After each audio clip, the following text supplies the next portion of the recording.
103వ కీర్తన మొదటి 2 వచనాలు మనం కలుస్తాం. 103వ కీర్తన మొదటి 2 వచనాలు మనందరం కలిసి చదువుతాం. 103 మొదటి 2 వచనాలు మనందరం కలిసి 505 పేజీ నంబర్ 505 103వ కీర్తన మొదటి 2 వచనాలు మనం కలిసి చదువుదాం. నా ప్రాణమా యెహోవాను సన్నుతించుము, అనంతరమున సమస్తమా నేను పరిశుద్ధ నామమును సన్నుతించు. నా ప్రాణమా యెహోవాను సన్నుతించు, నేను చేసిన ఉపకారముల్లో దేనిని మరొకము. చాలు, చిన్న ప్రార్థన చేద్దాం. ప్రేమల పరలోక తండ్రి, వాక్యమైన దేవస్తోత్రాలు. ఈ రీతిగా మనం ప్రేమించి ప్రభా మాకు అనుగ్రహించిన మీ కుమారుడు మరషుడు యేసుక్రీస్తు వారు పునరుద్ధాన దినములో మీ ఇంట్లో చేర్చి ఇంతవరకు పాటల ద్వారా మీ సందు కలిగి ఉండడానికి మాకు ఇచ్చిన ధన్యత పొందనాలు. తిరిగి మీ వాక్యంతో చూస్తున్నాం. మీరే మాతో మాట్లాడుతురమ్మని, ఏమైనా ఎరిగిన వారంగా, నేర్చుకున్న వారంగా, అవగాహనతో, అనుభవంతో, ఆత్మతో, సత్యంతో మీరు ఆరాధించట్లు కృప చూపించమని, ఆరాధనకు అవసరమైన 4 మాటలు మాకు అనుగ్రహించమని కోరుతూ యేసుక్రీస్తు ఘనమైన నామం ప్రార్థించి అడిగి వేడుకొనిస్తున్నాం తండ్రి, ఆమేన్. వేరే మైకట హమ్మింగ్ రాకుండా చూడు, ఆడియో క్లియర్.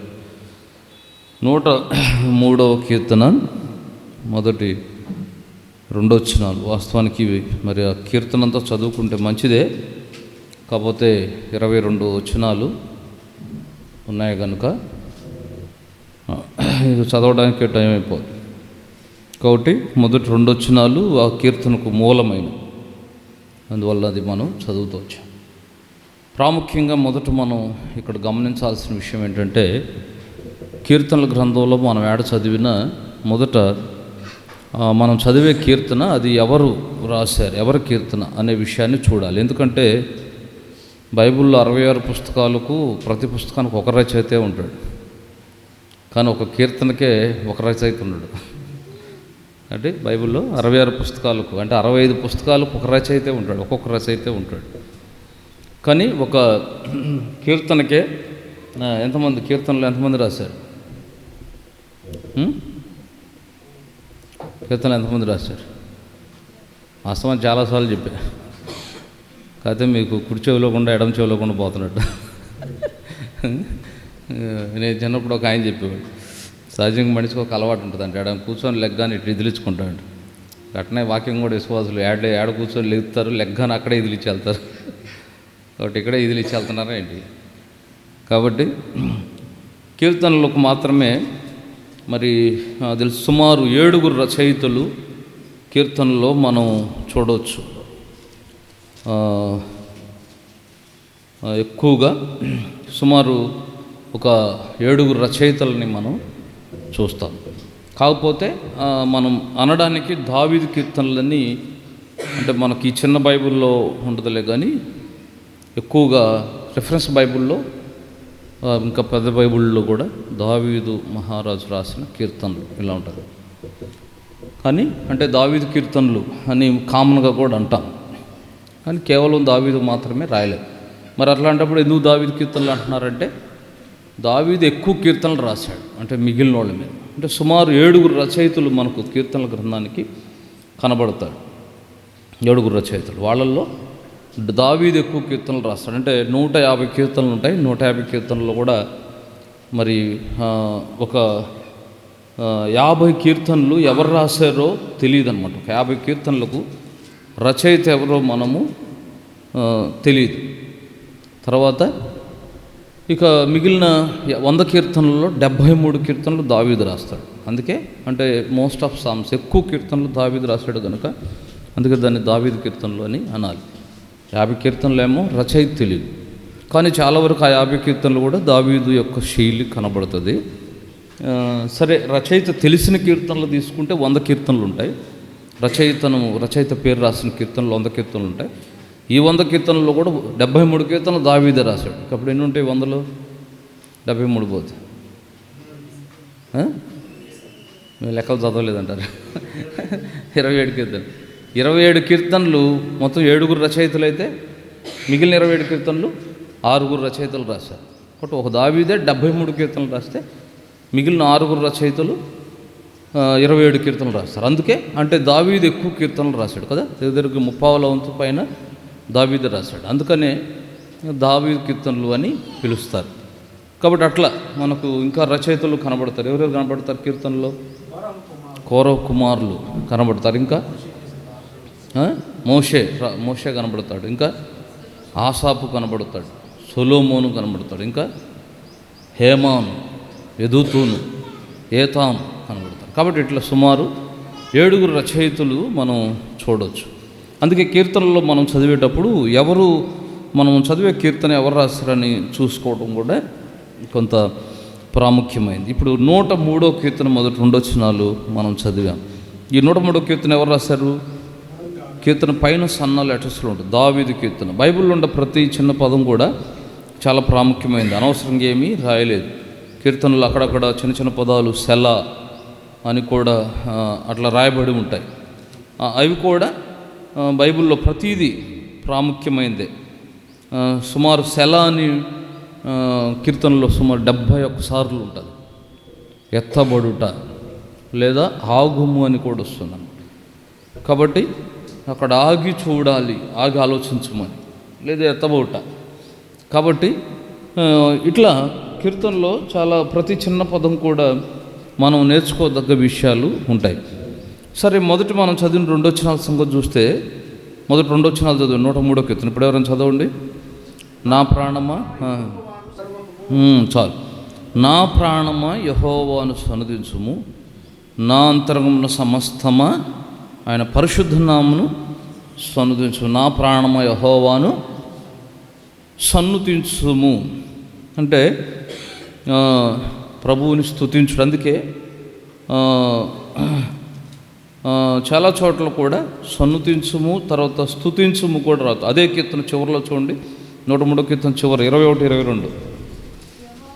యెహోవా సైన్యములారా ఆయన చిత్తము నెరవేర్చు, ఆయన పరిచారకులారా మీరందరూ ఆయనను సన్నుతించుడి. యెహోవా ఏలుచుండు స్థలములన్నిటిలోను ఆయన సర్వకార్యములారా ఆయనను స్తుతించుడి. నా ప్రాణము యెహోవాను చూసా, స్తుతించుడి కూడా మధ్యలో పెట్టి.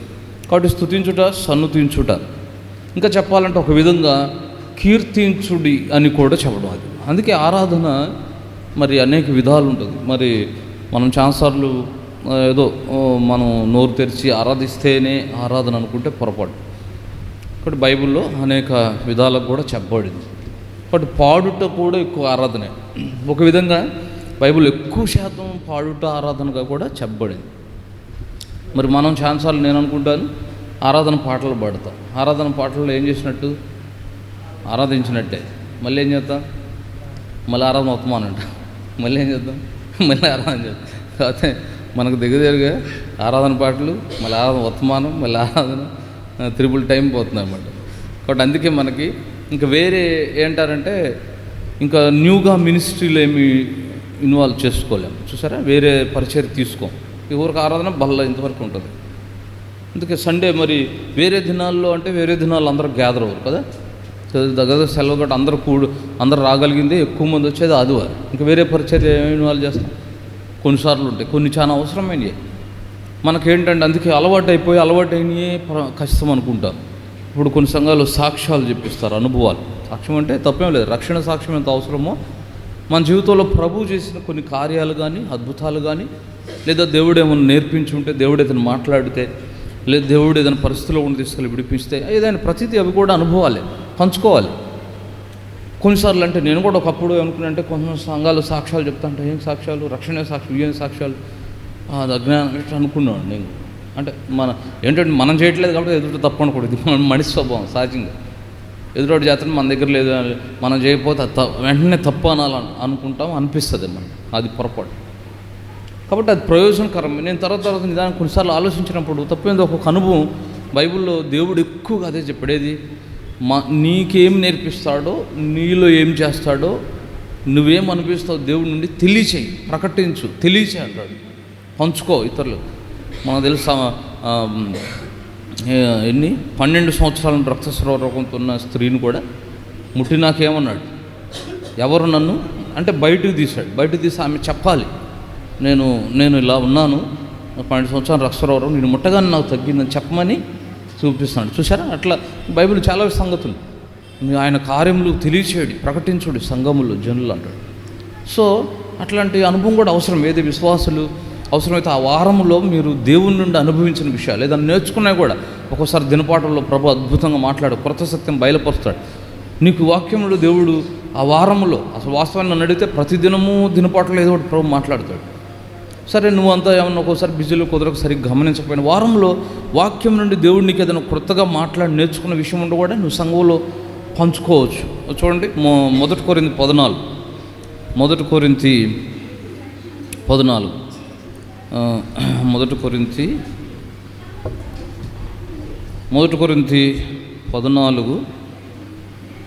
ఇక్కడ ఒకడు తనకు బయలుపరచబడింది చెప్పాలని ఉన్నాడు అంటాడు. 1 కొరింథీ 14:26 వచ్చింది చూడండి. 26 సోదరులారా, ఇప్పుడు మీలో ఏం జరుగుతున్నది?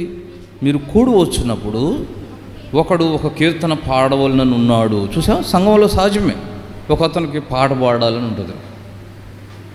ఉండటం మంచిది.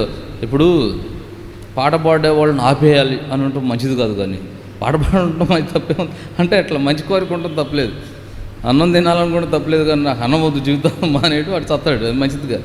ఇట్లా మంచిదే కదా, పాట పాడవాలని ఉన్నాడు ఒకడు. నెక్స్ట్ ఇంకేమో చూడు, బోధింపవాలని ఉన్నాడు, మంచిది అది కూడా. కొన్నిసార్లు అంటే బోధించాలంటే మనం నేర్చుకున్నది ప్రభు నీకు నేర్పించింది నీకు బోధించింది తెలియచేయాలని ఉండడం కూడా మంచిదే. అట్లా అని చెప్పి అవకాశం ఇవ్వకుండా తోసుకొని రావాలని కాదు, ప్రేరేపణ ఉండటం మంచిది అంటాడు. ఆత్మీయ విషయాలు బోధింపాలని ఉన్నాడు ఒకడు. ఇంకా మరి ఒకడు తనకు బయలుపరచబడింది ప్రకటన చూసారా, ఇది కూడా చాలా తనకు బయలుపరచబడింది ప్రకటన చేయవాలని, అంటే తనకు ఏదైనా క్రొత్త సత్యం వాక్యం నుండి నేర్చుకుంటే అది చెప్పాలని ఉంటుంది. నిజంగా ఒక్కోసారి కదా, ఒక్కోసారి మనకు దేవుడు ఏదైనా గొప్ప సహాయం చేస్తే కూడా తెలియచేయాలని ఉంటుంది. ఇట్లా చెప్తాం. ఇప్పుడు చూడు, ఒక్కోసారి ఫర్ ఎగ్జాంపుల్ ఒక రాజకీయ సభలోకి వెళ్ళు, వాళ్ళు వచ్చి ఎంతో ఆవేశంతో కన్నీటితో కూడా చెప్తారు, నేను నా జీవితంలో మర్చిపోవాలని ఆయన నాకు దేవుడు ఇటు చేశాడు అంటాడు. మనుషులువే నిన్ను హృదయాన్ని అంత ఇన్స్పైర్ చేస్తే మరి దేవుడు చేసే కార్యాలు. కాబట్టి దేవుడు చేసిన కార్యాలు బయలుపరచాలి. అందుకే కార్యం బయలుపరచాలి. అండ్ దేవుడు బయలుపరిచిన విషయాలు చూసారా, ఒకడు తనకు బయలుపరచబడింది ప్రకటన చేయాలని ఉన్నాడు. ఒకడు మరి ఒకడు భాషతో కొంతమందికి ఉంటుంది. ఒకళ్ళు ఇంగ్లీష్ మాట్లాడుతున్నా, ఇంగ్లీష్ వర్తమానం చెప్పాలంటే చెప్పండి, ఒక ప్రేరేపణ ఉంటుంది, నేను తర్జుమా చేస్తా. ఎట్లా పని మీరు హిందీ వచ్చు, నిజంగా ట్రాన్స్లేటర్ ఉంటే వాడుకోవాలి, తర్జుమా దాని లేకపోతే అందుకే కింద కూడా అంటాడు అర్థం చెప్పువాడు ఉండాలంటాడు. ఆ కింద ఎక్కడ మరి ఒకడు అర్థం చెప్పవలనని ఉన్నాడు, అదే తర్జుమా చేయాలని ఆశ. మంచిదే, మీ పరిచర్యలు మీ ప్రేరేపణ తెలియచేయాలి, ఉండటం తప్పులేదు, ప్రేరేపణ అది అంటాడు. తర్వాత ఏమంటాడు చివరిలో చూడండి, సరే సమస్తమును క్షేమాభివృద్ధి కలుగుటకై జరగనీయుడి. ఆ మాట చూడండి, సమస్తమును క్షేమాభివృద్ధి అంటే అన్ని పరిచర్యలు సంఘానికి అవసరం. ఇవన్నీ కూడా ఎప్పుడు ఇక ఆరాధమానం బలార్థమానం, ఇది మాది బ్రాండ్ ఎబ్రోన్ అంటే కుదరదు. ఇంకా అందుకే బ్రాండ్ మూతపడింది. నోకియా అని వెళ్దాన్ని అనేవాడు ఎవడలేడు, అటు అయిపోయింది చివరికి ఎబ్రోన్ కూడా. కాబట్టి అందుకే అసేమ్ ఇప్పుడు నిజమే, ఒక వ్యక్తికి కానీ ఒక కుటుంబానికి కానీ ఒక సంస్థకు కానీ ఒక దేశానికి కానీ అసేమ్ ఎప్పుడు అసేమ్ అంత ప్రమాదం మరొకలేదు. క్యాన్సర్ అనే జబ్బు కంటే ప్రమాదం అసేమ్, అంత ప్రమాదం. కాబట్టి ఆ అసేమ్ ఒక రకంగా నేను అనుకుంటాం బహుశా ఒకప్పుడు ఉన్న అసేమ్ ఈ దినాన్ని పెద్ద దెబ్బతీస్తుంది సాహసం. కాబట్టి అందుకే ప్రభువు చూడు ఎంత చక్కగా, అంటే పౌలు మాట తీసుకోవాలా. ఒకవేళ కొంతమంది అంటే మనకు క్రమం నచ్చకపోతే పౌలు కూడా తప్పు చెప్పాడేమో అనుకుంటాం, అంటే మన అభిప్రాయం మన మనసులో అదే అనమాట. అక్కడ తప్పబడింది పేతురు మాట అట్లా తీసుకుంటాం, యేసు రోజు ఇట్లా అంటాం, అది నచ్చకపోతే. కాబట్టి పౌలు అనేది తేలికైన వ్యక్తి కాదు. అపోస్తులు 12 మంది, అపోస్తుల్లో సహజంగా అపోస్తుల్లో ప్రాముఖ్యమైన పేతురు. కానీ నిజంగా చెప్పాలంటే బైబిల్ ప్రకారం చెప్పాలంటే 12 మంది అపోస్తుల కంటే ప్రాముఖ్యమైన అపోస్తులుడు పౌలు. కారణం ఏంటంటే పేతురుకు ఆ బాధ్యత ఇచ్చాడు, సంఘపు తాళపు చెవిచ్చాడు, సంఘాలు నిర్మించే బాధ్యత ఇచ్చాడు. అందుకే వాస్తవానికి సంఘం కట్టబడే ప్రారంభం పేతురుతోనే జరిగింది. అపోస్తల 2వ అధ్యాయంలో 3,000 మంది, తర్వాత అట్లా ఎంతోమంది పట్టబడ్డారు. కాబట్టి ఆయనకి ఇంకా ఎక్కడో నేను యూదుడును అనే స్వభావం ఉంటుంది. మీరు కూడా చూడండి, ఈ దినాల్లో చాలామంది బాప్తిసాలు తీసుకోవడం తేలిక, రక్షణ పొందుతారు, యేసుప్రభువుని నమ్ముకుంటారు, బైబిల్ చదువుతారు, అన్నీ వస్తాయి. అన్నీ ఉంటాయి. ఇది ఒకటి బోధ, ఏది పాత కులతత్వం బోధ, అది మెల్లి తగిలిస్తారు. తిమోతి నాయుడు, ఎజ్రా శాస్త్రి, యాకోబు కమ్మ, ఏం పెడతాం మరి అసలు కలవపోయినా తగిలిస్తారాడు. మత్తయ్య రెడ్డి అంటే అసలు కలుపుతుంది ఆడ, మత్తయ్య ఏంటి మళ్ళీ రెడ్డి ఏంటి, ఒక ఆయన యాకోబు కలిసినా పెట్టకూడదు నిజంగా. అవన్నీ అవి ప్రపంచంలో ఎక్కడా లేవు. ఆ అజ్ఞానం ఇండియాలో మాత్రమే ఉంది. అవి నిజాలైతే ప్రపంచం అంతా ఉండాలి కదా. ఏడున్న అజ్ఞానంలో ప్రజలు ఒక రకంగా చెప్పాలంటే కొందరు తామే మేధావులని తమ నమ్మే ప్రజలను మోసగించి పెట్టిన కట్టడలు, మనుషులు నియమించిన పద్ధతులు, దైవోపదేశం. అవి దేవుడు ఇంకా అవి కూడా తీసుకెళ్ళి ఆడబెట్టాడు చూసారా, బ్రహ్మ నుండి వచ్చిన ఇవన్నీ అని పెట్టారు. దైవోపదేశంలో బోధిస్తారు, అవి నమ్మొద్దని బైబిల్ చెప్పారు. అందుకే నిజమైన క్రైస్తవుడు ఎప్పుడైతే తన క్రైస్తవుడు పాతది ఏమైందో అది విడిచిపెట్టాలి, అది అసలు నేను ఇప్పుడు అది కాదని చెప్పాలి. ఏదో సాక్ష్యం చెప్పే సందర్భాలు వస్తే ఒకవేళ నేను ఒకప్పుడు ఇలా దాంట్లో ఉండేవాడిని, ఇలా జన్మించాం, కానీ అది నాకు ప్రభు గ్రహింపజేశాడు. నేను ఇప్పుడు మార్పు మనసు పొంది ఇవన్నీ మనుషులు కల్పించాను తెలిసింది. ఈరోజు నేను అది కాదు, ఒక నిజ క్రైస్తవుడు. ఇలా చెప్పగలిగితే మంచిదే, కానీ ఇవన్నీ మళ్ళీ క్రిస్టియన్ అనమాట. ఏమంటే కప్పుకోవడానికి సైతాను యుక్తి గలదు. సమస్త భూజంతువులు సర్పం యుక్తి అంటారు దీన్ని. సాతాను ఏం జ్ఞానం ఇస్తుందంటే నీ దగ్గర ఆ చెడు పెట్టడానికి, అవి ఉంచుకో, సాక్షార్థం అంటాడు. మళ్ళీ అదే ఏ సాక్షార్థం నాయుడు అంటే ఇది అవన్నీ తోకలు పెట్టడం సాక్షార్థమా? ఒక దేవస్థానం గారు ఉన్నాడు, చనిపోయాడు. ఆయన అనేవాడు, రెడ్డి ఎవరికి ఒక ఆయన సేవకుడు రెడ్డి ఉందిలే, సుబ్బారెడ్డి అని ఉంటే రికార్డు చెప్పాలి, ఒంగోలులో ఉన్నాడు ఆయన. అంటే ఆయన అంటాడు, మళ్ళీ రెడ్డి ఎందుకు ఆయన మడ్డి అనేవాడు. అంటే మళ్ళీ అంటే అది పాత మడ్డి, మళ్ళీ అదెందుకు మడ్డి అంటే అడుగు పట్టేది, గీరేయాల్సింది, అది తీసేసాం కదా, మళ్ళీ ఎందుకు మడ్డి అంటాడు. అని నిజమే. ఇవన్నీ ఏంటంటే అది నిజంగా చూడండి. అసలు నన్ను అడిగితే అలాంటి వాళ్ళు ఎంకరేజ్ చేయదు, అలాంటి బోధకులు కూడా పిలవకూడదు. ఎందుకంటే మనం కూడా వెర్రి ప్రజలు క్రైస్తవులు. పొట్టోడు స్వార్ చెప్తున్నా ఆయన తీసుకురావాలని చూస్తారు, అడుగు మనిషి అనగా ఆయన పట్టరావాలని చూస్తారు, రెడ్డి అనగా ఆయన పట్టరావాలని చూస్తారు. కొన్ని సాక్షార్థం లేని సంగతి అస్సలు వాడుకోడు. నేను ఎప్పుడు నాకు ప్రభువుని ప్రారంభం నుంచి నేర్పించాడు. డబ్బు డిమాండ్ చేసేవాళ్ళను, నాకు 5 ఏళ్ళు 10 ఏళ్ళు ఇంత ఇవ్వాలి, వాళ్ళ లైఫ్లో పిలవకూడదు, బుద్ధి రావాలి. కాబట్టి అందుకే ఇవన్నీ కట్ చేయాలి. అందుకే దైవికమైన వ్యక్తులను వాడుకోవాలి. సంఘములో ప్రేరేపణలు ఎన్ని ఉంటాయి, అవి వాడాలి. అందుకే అక్కడ ఏమంటాడు 26వ వచనం చివరిలో, సమస్తము క్షేమాభివృద్ధి కలుగుటకై జరగనీయుడి. చూసారా? కాబట్టి ఇవి జరగనీయాలి, వారి ప్రేరేపణలు. అందుకే పాటలు పాడుతాం, ఆరాధన పాటలు వాస్తవానికి ఆరాధించినట్టే. అందుకే కీర్తనలో సన్నుతించుడి, స్తుతించుడి, తర్వాత కీర్తించుడి, తర్వాత ఆయన ఘనపరుచుడు, ఇవన్నీ కూడా పాడుటను చూపిస్తున్నాయి. అందుకే అసలు కీర్తనలు అంటే కూడా పాటలే. కీర్తన అంటే పాడుట, పాటే. 150 పాటలు ఆరాధనకు. మరి దావీదు, అందుకే దావీదు నా హృదయానుసారుడు ఎందుకన్నా అంటే దేవుని గురించి పాడతాడు. ఒక్కోసారి మనకు అనిపించవచ్చు పాటలు ఒకవేళ మరి ఆరాధన ఎక్కువ పాటలు పాడవచ్చా అని కూడా. నేను ఒకసారి చూసినప్పుడు చూడండి, యెషయా గ్రంథం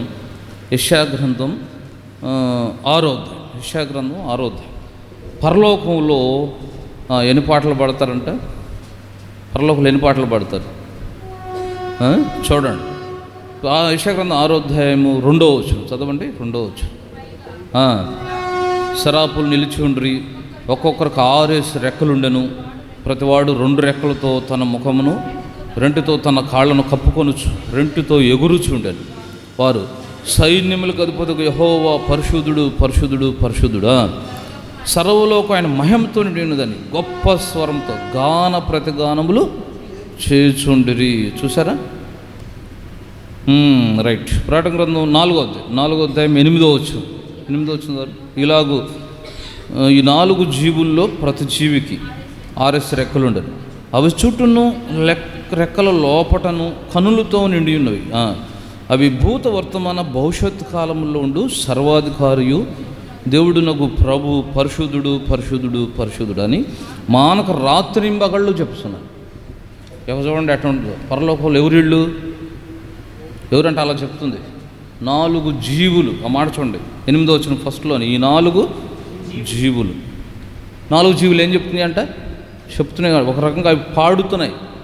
పరలోకంలో మానక పరిశుద్ధుడు పరిశుద్ధుడు పరిశుద్ధుడు మానక రాత్రింబగళ్ళు. ఇదే సందర్భం యెషయా గ్రంథం 6వ అధ్యాయం చూసినప్పుడు గాన ప్రతిగానములు అనే పదం అంటాడు. గాన ప్రతిగానములు అంటే కొందరు మెయిన్ ఒకసారి పాడితే దాని వెనకాల అనుకూలతగా పాడే, అంటే ఇప్పుడు మెయిన్ సింగర్స్, కొయిర్ సింగర్స్ అంటారు కదా, వాళ్ళకు సపోర్ట్గా. కాబట్టి అట్లా దోతలు మానక రాత్రింపగలు చేస్తారు. చూడండి, నేను అనుకుంటాను మనకు కాసేపు పాటలు పెడితే కాసేపు పాప అంటాం. ఇది పాటలు ఇస్తాను. మరి నన్ను అడిగితే రాత్రింపగలు మానకంటే నాకు ఇలాంటి కొన్ని ధ్యానించిన వాడు అనిపిస్తుంది, దేవుడేం పాటలు పిచ్చోడేంటి అనిపిస్తుంది. అంటే నిజమే, 24 గంటలు వింటాడు ఆయన. అంటే ఆయనను గురించి పాడుతుంది, అది కీర్తన. అందుకే ఆరాధన అనేది పాటల ద్వారా ఆరాధన ఎక్కువగా మనకు బైబిల్ చూపిస్తుంది. అందుకే కీర్తనలన్నీ ఆరాధన చూపిస్తే, సరే ఇంతకోసారి ఆరాధనలో ఏంటి ప్రాముఖ్యం? 103వ కీర్తన ఇప్పుడు చూద్దాం. 103వ కీర్తన, అక్కడ దావీదు మొదటి 2 వచనాల్లో ఏమంటాడు? నా ప్రాణం యెహోవాను సన్నతించు, నా అంతరంగ సమస్తమైన పరిశుద్ధనామమును సన్నతించు, నా ప్రాణం యెహోవాను సన్నతి. సరే, అంటే ఏంటి ప్రాణము? ఇప్పుడు గమనించాలి, మనిషి 3 భాగాలు: ఆత్మ, ప్రాణము, శరీరం. ఆత్మ, ప్రాణ, శరీరం. ఆత్మ, ప్రాణ, శరీరాల్లో ప్రాణము స్తుతిస్తుందా? శరీరం స్తుతిస్తుందా? ఆత్మ స్తుతిస్తుందా? 3 ఉంటేనే 3 కలిపి మనిషి. శరీరంలో వచ్చి బయటకు వస్తే ఆత్మ అయిన మనిషి ఏం చేయడా? ఆత్మ అయిన మనిషి చచ్చిపోయినట్టేనా? 3 కలిపి ఉంటే మనిషే, కానీ ఆత్మ ప్రథమమైంది. మామూలుగా ఆత్మ వల్లనే ఇవి ఉన్నాయి నిజంగా చెప్పాలంటే. ప్రాణం అంటే, ఇప్పుడు శరీరం అంటే ఏంటి? శరీరం అంటే ఏంటి? జీవం లేనిది. ప్రస్తుతం జీవం ఉంది, జీవంలో ఉన్నాం. జీవం బయటకు వస్తే కూడా జీవం ఉంటుంది. శరీరం అంటే ఒక విధంగా ఇలా చెప్పాలి, ఎముకలు, కండరములు, నరములుతో కూడింది. అది ఎముకలు, కండరములు, నరములు, మాంసం, ఇట్లా స్కిన్, ఇదంతా కూడా బాడీ అంట. స్కెల్టన్, అది ఎముకలతో అన్నిటితో కూడిన ఒక ఎముకలు గూడు, దాని మీద కప్పబడ్డ కండరాలు, దాని మీద శరీరం కప్పు. ఇదొక ఇల్లు లాంటిది. ప్రాణం అంటే ఏంటి? సరే, దానికంటే సరే ఇంకోటి. ఆత్మ అంటే ఏంటి?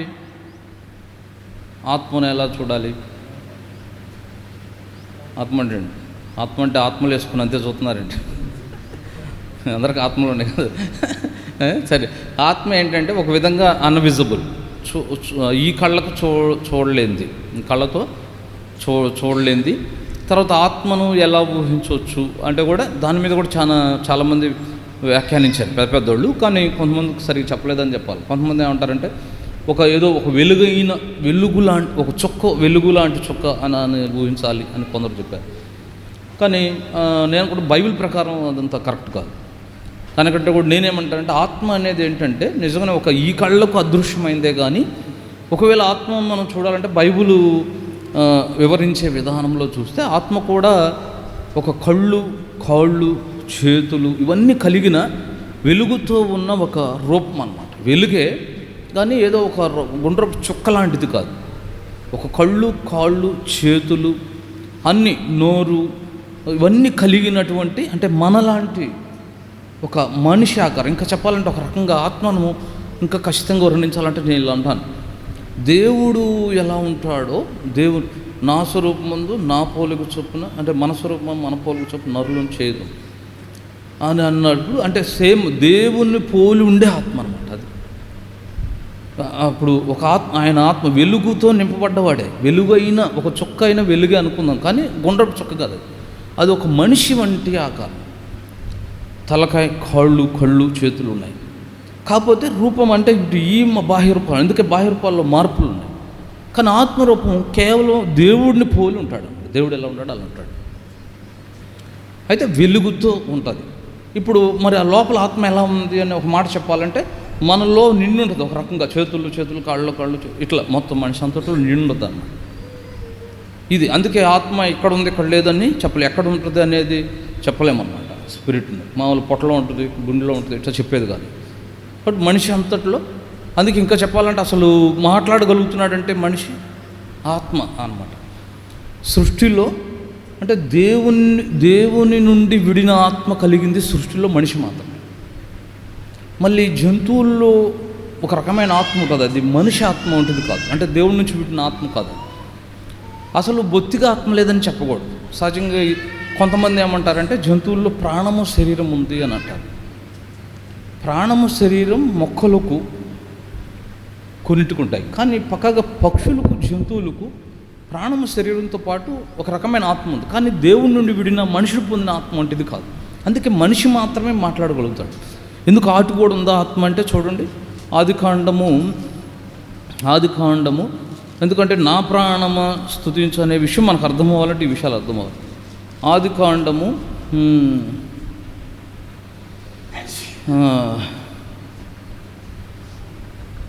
ఇక్కడ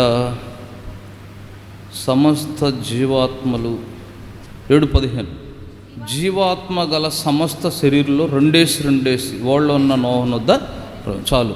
ఇంకా కూడా ఉంటుంది అక్కడక్కడ 22లో కూడా చూడండి కింద, పొడి నేల మీద ఉన్న వాటన్నిటిలో నాసికారంధ్రంలో జీవాత్మ సంబంధం ఊపిరిగలవని చనిపోయాను. కాబట్టి అక్కడక్కడ మరి ఇంకా కొంచెం తేటగా 8వ అధ్యాయంలో ఉండాలి సమస్త కాబట్టి సమస్త ప్రాణులకు అవి ఆత్మలు కలిగి ఉన్నట్లు మనం ఇక్కడ చూస్తాం, జీవాత్మ కలిగిన సమస్త ప్రాణులు. కాబట్టి వాటికి కూడా ఎందుకు ఈ విషయం ఒప్పుకోవాలంటే ఇక్కడ కొద్దిగా జాగ్రత్త చూడండి. కేవలం శరీరము ప్రాణమే అయితే ప్రాణం వలన శరీరం సజీవంగా బ్రతుకుండి, ఫర్ ఎగ్జాంపుల్ మనిషి కోమాలో ఉన్నప్పుడు ఎలా ఉంటాడో అలా ఉండాలి జంతువులు, పక్షులు కూడా. ఆత్మ లేకుండా ప్రాణము శరీరమే ఉండటమైతే మనిషి కోమాలు ఉన్నప్పుడు జరిగేది కూడా మోస్ట్ అదనమాట. స్పిరిట్ ఆత్మ ఉండలేక బయటకు వస్తుంది. అంటే ఈ గుడారం ఎప్పుడు పాడేద్దు, ఆత్మ నివసించలేదన్నమాట. ఏమంటారంటే ఫిట్ అవ్వాలి. ఫర్ ఎగ్జాంపుల్ చూడండి, ఇది అర్థం అవ్వాలంటే ఇలా చెప్తాను. ఒక కత్తికి వర ఉంటుంది. కత్తి వర అంటే ఏమంటారు, వర సొట్టబోండ కరెక్ట్గా ఉన్నప్పుడే కత్తి పడుతుంది కదా. వర సొట్టబోయింది అనుకాడన్న అప్పుడేమైంది, కత్తి పోదు. అట్లా బాడీ ఒక స్థాయిలో దెబ్బతిన్నంత వరకు ఆత్మ ఉంటుంది, ఒక స్థాయిలో బాగా దెబ్బతింటే ఆత్మ బయటకు వస్తుంది. అందుకే ఒక్కొక్క యాక్సిడెంట్లో వాళ్ళు కోమలోకి వెళ్తారు, ఆత్మ బయటకు వస్తుంది. కానీ అప్పుడు ఏమేమి కలిగి ఉంటారంటే పక్కగా శరీరం ఉంది, ప్రాణం కూడా. అందుకే నాడు చూస్తారు వీళ్ళు. కానీ వాళ్ళు కళ్ళు తెరిచి చూడడము లేకపోతే మాట్లాడడం చేయలేరు, వాళ్ళకి అసలు ఏమి తెలియదు. ఇలాంటి యాక్సిడెంట్లో కొంతమంది అయితే వాళ్ళు కొంతంతా గ్రహిస్తున్నట్లు కూడా ఉంటుంది, అంటే కళలాగా వాళ్ళు ఏదో ఏడకు వెళుతున్నట్టు ఇలాంటివి చూసిన వాళ్ళు కూడా ఉంటారు చాలామంది. మా టైటస్ కూడా తన యాక్సిడెంట్ అయినప్పుడు ఇట్లే ఏదో ఒక పెద్ద బస్సు వచ్చిందంటే, ఏదో ఎర్రటి బస్సు, దాంట్లో ఎక్కారంటే చాలామంది వెళ్తూ ఉన్నట్టు, ఏడకి వెళ్ళినట్టు, ఆడ గేట్లు వేసినట్టు, తర్వాత ఆయన దింపి పంపినట్టు. అప్పటికి మొత్తాన్ని 3 రోజులకి హాస్పిటల్, తర్వాత ఆయన స్పృహ రావడం ఇట్లా జరిగింది. ఆయన కరెంటు ఏదో పని చేస్తున్నప్పుడు ఆడ స్తంభం నుంచి పడిపోయాడు షాక్. కాబట్టి ఇట్లా ఆయనకే కాదు, అట్లా చాలామంది అక్కడక్కడ మాట్లాడక వింటాం. ఎందుకంటే ఆత్మ ఈ గూడు ఒక స్థాయిలో, అంటే నిలవలేని స్థాయి, ఉండలేని స్థాయిలో దెబ్బతింటే బయటకు వస్తుంది. అందుకే చాలామంది కాలమైపోయి చనిపోయేది కొంతమంది అయితే, వీళ్ళు సరిగా బాడీని మెయింటైన్ చేసుకోక ఆరోగ్యం. ఇప్పుడు ఎంతమంది ఇవాళ మనిషి తినేన్ని మన బాడీని మనం పాడు చేసుకోవట్లంటే, అంటే సేనాన్ని దయ్యం పట్టినట్టు కనుక రాళ్లతో గాయం చేసుకున్నా అంటే, అట్లా మనిషి ఈ దయ్యం ఇది కూడా సైతాన్ ఉంటుంది ద్వారా తాగడం, మందు పోయటం, ఇందులో కిరసనాలు పోయటం, పెట్రోల్ పోయటం, అవి ఎన్ని మట్టి రాళ్ళు దుమ్ము తింటే సావకం చేస్తారు. అంటే ప్యాకెట్లు కొనుక్కు ట్రైన్లో కూడా ఇస్తాం మనం వెళ్తుంటే, ఆ టీబు అమ్మేవాళ్ళు కూడా మొత్తం జేబుల్లో ఉంటున్నాయి, విడిగా ఆడి పట్టుకుంటారని వీళ్ళకెళ్ళ తెలుస్తున్నట్టు ఏదో కోడ్స్ కూడా వేరే చెప్పుకుంటా ఆ పొట్లాలు తీసేటట్టు అమ్ముకుంటున్నాడు. అసలు వాస్తవానికి అమ్మకూడదు. కాబట్టి నిషేధించబడ్డాయి కూడా వీళ్ళు అవసరమైతే ఎంత ఎక్కువ రేట్ అయినా కొంటాడు. చూడు, మనిషి చెడు ఎక్కువ కొంటాడు. అదే పత్రిక ఉచితంగా ఎత్తున తీసుకోడు, వాడి జీవితాన్ని బాగు చేసేది. కాబట్టి ఇవన్నీ అంటే ఈ మనిషిని బాడీ పాడు చేసుకొని చనిపోయాడు కొంతమంది. వాస్తవానికి అతనికి ఆయుష్ ఉంటుంది, దేవుడు నియమించింది 70, 80, 90 ఉంటాయి. వీడు ఇక్కడ 30, 40 పోతాడు. పెళ్ళి కాకముందు పోయేళ్ళు ఉంటాయి, పెళ్ళి మొదట్లో అట్లా పోయేళ్ళు. కారణం ఏంటంటే ఇవన్నీ ఈ బాడీ శిథిలమైపోతే ఆత్మ బయటకు వస్తుంది. సో ఆత్మ బయటకు వచ్చి అంటే దెబ్బతిన్నప్పుడు ప్రాణము శరీరం ముందు కూడా ఉండొచ్చు. సో అందుకే పక్షులు, జంతువుల్లో ఒక రకమైన ఆత్మ ఉంటుంది, అది దేవుడి నుండి విడిన ఆత్మ కాదు, అంటే మనుషుడికున్న ఆత్మ లాంటిది కాదు. అందుకే వాటికి కూడా కొద్ది కాన్షియస్ ఉంటుంది, చూడండి, కొద్ది జ్ఞానం ఉంటుంది. చూసారా, ఓన్లీ నిర్జీవంగా అంటే ఆత్మతో ప్రాణం ఉన్న లైట్ కదిలే చెట్లు లాంటి ఇలాంటివి కాదు. చెట్లు కూడా చూపు ఉంది కానీ ఆత్మ లేదు. కానీ జంతువులు పక్షులు ఒక రకమైన ఆత్మ ఎందుకు ఉందంటే కొద్దిగా తెలుసు అనమాట మనలానే. చూసారా, ఇప్పుడు పెంచేవాడిని గుర్తుపడుతుంది, పెట్టేవాడు వెనకాల వస్తుంది, ఆయన కోపాడగానే వెళ్తుందా వెళ్ళిద్ది, అవతలకి వెళ్ళిద్ది, మళ్ళీ రానగానే వస్తుంది, చుచ్చు అనగానే. వాటిలో కూడా కొద్దిగా తర్వాత మనిషిలాగానే ఫీలింగ్స్ కొన్ని ఉంటాయి చూసారా, వాటికి కోపం ఉంది, హావభావాలు, వాటికి ప్రేమ ఉంటుంది, ఆకలి, దప్పిక, మనిషికి ఉన్నాయన్నీ అట్లా. అందుకే వాటిలో ఒక రకమైన ఆత్మ, జీవాత్మలు. కాబట్టి అందుకే మనిషి ఆత్మ వేరు. కాబట్టి ఇప్పుడు మనుషులు ఉన్న ఆత్మ ప్రత్యేకమైనది కనుక్కునే అందుకే మాట్లాడగలుగుతున్నాడు సృష్టిలో. అందుకు ఒక విధంగా చెప్పాలంటే మాట్లాడేది సృష్టిలో ఏంటంటే మొదట దేవుడు, తర్వాత దేవునిలానే మాట్లాడగలిగిన దూతలు, తర్వాత మనుషుడు సృష్టిలో మాట్లాడగలిగింది. తర్వాత ఇంకా చెప్పాలంటే సర్పము కూడా మొదట, అంటే దూత కనుక సర్పము అంటున్నాను, సాతాను దూత కనుక సాతాను మాట్లాడగలిగింది. అందుకే ఇప్పుడు కూడా మనతో మాట్లాడుతూ ఉంటాడు చూసారా, చెవుల్లోకి వచ్చి చెడుకు. ఇలా ఆదివారం అనగానే ఈ పూట వెళ్ళిపోతాం, మళ్ళీ ఆడకేం వెళ్తావు, నలుగురు ఉండవు, ఇటు చాలామంది ఉంటారు, నేను మొత్తం నరకం లాక్కెళ్ళాలి, ఏ ఒకటి మాట్లాడుతూనే ఉంటాడు. మాట కలిగిన వాడు సాతాను. తర్వాత ఇట్లా అన్నమాట. తర్వాత సృష్టిలో అరుదుగా మాట కలిగింది గాడిదకు మాట ఇచ్చాడు బిలాం సందర్భంలో, అంటే ఆ సమయానికి ఇచ్చి మళ్ళీ ఆపేశాడు. కాబట్టి అట్లా. కాబట్టి దేవుడు వదలుచుకుంటే సడన్గా దేనికైనా ఇస్తాడు. చీమ కూడా మాట్లాడవచ్చు, నిద్రపోతావు. వీడు మావాడు చిన్నప్పుడు మరి ఎంతో 1-2 నెలలు ఉన్నప్పుడు మంచం మీద కొంచెం నిద్రపోతుంటే మేమిద్దరం ప్రార్థన చేసుకుంటే అప్పుడు కొద్దిగా సమస్యలు ఉన్నాం, భారంగా ప్రార్థన చేసి ఆమెనంటే మాకంటే 2-3 నిమిషాల ముందు ఆమెనన్నాడు. ఏదో ఎవరన్నారు అర్థం కావట్లేదు, మళ్ళీ నిద్రపోతాను ఉన్నాడు. ఆ మంచం కింద అటు ఇటు చూశాను, నాకు కింద నుంచి ఏమైనా వచ్చిందేమో అనుకున్నాడు, ఎక్కడా లేదు. మొత్తాన్ని అంటే వీడు ఎట్లా అన్నాడు కదా పసిపిల్లడు అది అనిపించింది, పసిపిల్ల స్వరమే ఇట్లా అంది. మళ్ళీ తీరా చూస్తే నిద్రపోతున్నాడు. అట్లా దేవుడితే పసిపిల్లడు మాట్లాడితే ఎవడైనా మాట్లాడితే అది జంతువు అయినా మాట్లాడింది. కాబట్టి మాట ఆత్మ నుండి, ఆత్మ వలన మాట్లాడగలుగుతున్నాం. అది ఆత్మ బయటకు వస్తే మాట పడిపోద్ది, అందుకే కోమాలోకి వెళ్తాడు మనిషి. కాబట్టి అందుకే ఆత్మ వెలుగుతో ఉన్న ఆకారము, తర్వాత కళ్ళు కాళ్ళు చేతులు అన్నీ కలిగి ఉంటుంది. అందుకే పాతాళం వెళ్ళిన ధనవంతుడు తన కన్నులెత్తి అబ్రాహామును లాజరును చూశాడు, తర్వాత మాట్లాడుతున్నాడు. చూసారా, ఇంకా జ్ఞాపశక్తి కూడా పనిచేస్తుంది. నాకు ఇంకా 5 సహోదరులు ఉన్నారు ఇవన్నీ చెప్తున్నాడు. చూసా, భూమి మీద అన్నీ గుర్తుంటాయి. అది ఆత్మ అన్నమాట. అందుకే మరి దావీదు ఏమంటున్నాడు చూడండి, 103వ కీర్తనలో ఆయన ఏమంటున్నాడు, నా ప్రాణమ యెహోవాను సన్నుతించు. మరి ప్రాణం అంటే ఏంటి ఇప్పుడు తెలుసుకోవాలి. శరీరం అంటే ఎముకలు, కండరాలు, నరములతో కూడింది. ఆత్మ అంటే ఒక అన్విజిబుల్, చూడలేని ఒక మనిషి ఆకారమే, కానీ దేవుని రూపంలో ఉండే ఆకారం. అందుకే మనం దేవుని పోలుండా దేవుని. అందుకే మీరు దైవములని అని కూడా కీర్తనలు అంటాడు. అందుకే దేవుడు మనుషుల్లో మాత్రమే నివసించగలడు. కొంతమంది ఏమంటారు, దేవుడుగా ఉండగలడు, మనుషుల్లో ఉండగలడు. ఎందుకంటే దేవుని ఆకారమైన ఆత్మ మనలో ఉంది కనుక, మనిషిలో ఉంది కనుక. కాబట్టి దేవుడు మనలో ఉండగలుగుతాడు. మరి ఆత్మ అనేది దేవుని వంటి వెలుగుతూ ఉన్న ఆకారం అని గుర్తించాం. మరి ఇప్పుడు ప్రాణం ఏంటి? ప్రాణం అంటే ఏంటి ఇది తెలియాలి. ప్రాణం అంటే ఏంటి అందరూ చూస్తారు, ప్రాణాలు ఉండేయా లేదా మీకు? ప్రాణం లేనట్టు అయిపోయారు. రక్తము ప్రాణం అనకూడదు, కానీ బైబుల్ ఏం చెప్తుందంటే రక్తములో ప్రాణం కలదు ఇలా ఉంటుంది. ప్రాణం ఎక్కడ ఉంటుందంటే రక్తములో ఉంటుంది, కానీ రక్తము ప్రాణం కాదు. అంటే అందుకే మనకు బైబిల్ చెప్పే వివరణ ఎప్పుడు క్లియర్గా చూడకపోతే ఏమిటంటే, మీరు ఎప్పుడైనా చూడండి, చిన్న పొల్లు చాలండి పెద్ద మీనింగ్ మార్చాదు కదా. ఆయన ఎవరో ఈయన కురేయాలా వద్దా అని రాష్ట్రపతికి పంపించారంట లెటరు. నో లీవ్ హిమ్ అని రాశాడంట. అంటే కామ పెట్టాలి, నో పెట్టి కామ పెడితే, నో పెట్టి పక్కన కామ పెట్టి లీవ్ హిమ్ అంటే అని. అప్పుడు టెలిగ్రామ్స్ అంటారు. టెలిగ్రామ్ అంటే మొత్తం చేడపడతారు, ఏం చెప్పాలో చిన్న మాట ఎస్ నో ఇంతవరకే ఉంటాయి. నో లీవ్ హిమ్ అని రాయిపోయి కామ పెట్టడం మర్చిపోయాడు. కామ పెట్టడం మర్చిపోతే ఏమైంది, నో పక్కన కామ పెట్టకుండా నో లీవ్ హిమ్ రాస్తే ఏమైంది, నో లీవ్ హిమ్ వాడిని వదలొద్దు, ఉరేనంటే ఉరివేసేసాడు. ఆయన ఏమన్నాడు, ఉరి వేయొద్దు వదిలేయండి అని ఆయన రాశాడు. కామ పెట్టల, కామ పెట్టపోయి కాళ్ళు అక్కడ అందులో ఏముంది, వాడిని వదలొద్దు వేసేయండి అన్నట్టు ఉంది అందులో. ఈయన ఉరేయొద్దు వదలండి అంటే అదే రోజు కరెక్ట్గా ఉరేశారు.